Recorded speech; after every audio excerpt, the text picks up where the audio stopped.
They were also aware of the gift of freedom that God had given us from the bondage of sin, and understood how important our freedom from bondage of governmental tyranny was.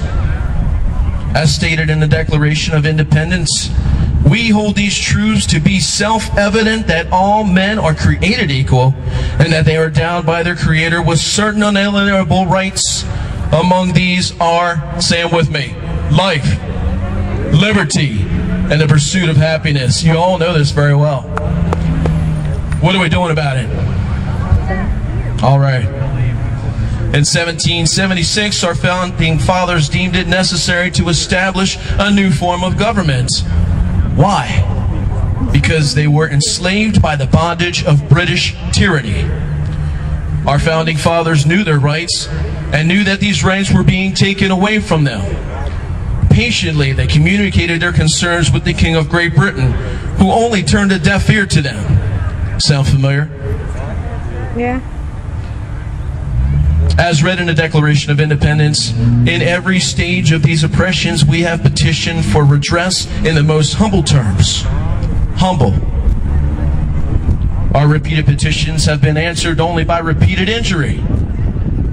A prince whose character is thus marked by every act which may define a tyrant is unfit to be the ruler of a free people. Who does that remind you of? Nor have we been wanting in attentions to our British brethren. We have warned them from time of attempts by this legislature to extend an unwarrantable jurisdiction over us. We have reminded them of the circumstances of our immigration and settlement here. We have appealed to their native justice, and nobly we have conjured them by the ties of our own common kindred to disavow these usurpations, which would inevitably interrupt our connections and correspondence.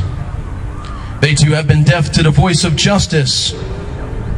We must therefore agree in the necessity which denounces our separation and hold them as we hold the rest of mankind, enemies in war, in peace, friends. We, therefore, the representatives of the United States of America in General Congress assembled, appealing to the Supreme Court Judge of the world, God, for the rectitude of our intentions, do in the name and by the authority of the good people of these colonies solemnly publish and declare that these United States colonies are and of right ought to be free and independent states. The Declaration of Independence in Congress, July 4, 1776. So as you have heard with your own ears, our founding fathers realized and understood the importance of being a free nation. Thomas Jefferson said, "I have sworn upon the altar of God eternal hostility against every form of tyranny over the mind of men." Samuel Adams said, "The natural liberty of man is to be free from any superior power on earth, and not to be under the will or legislative authority of man, but only to have the law of nature for his rule." So my question is to you, what are we to do with this God-given freedom that men and women have died to protect? Are we so easily willing to let those in power so slowly desecrate, disregard, and discredit our Constitution, which ordains us this freedom? If your answer is no, then we must strategize to keep the Constitution fresh in our minds and in our hearts.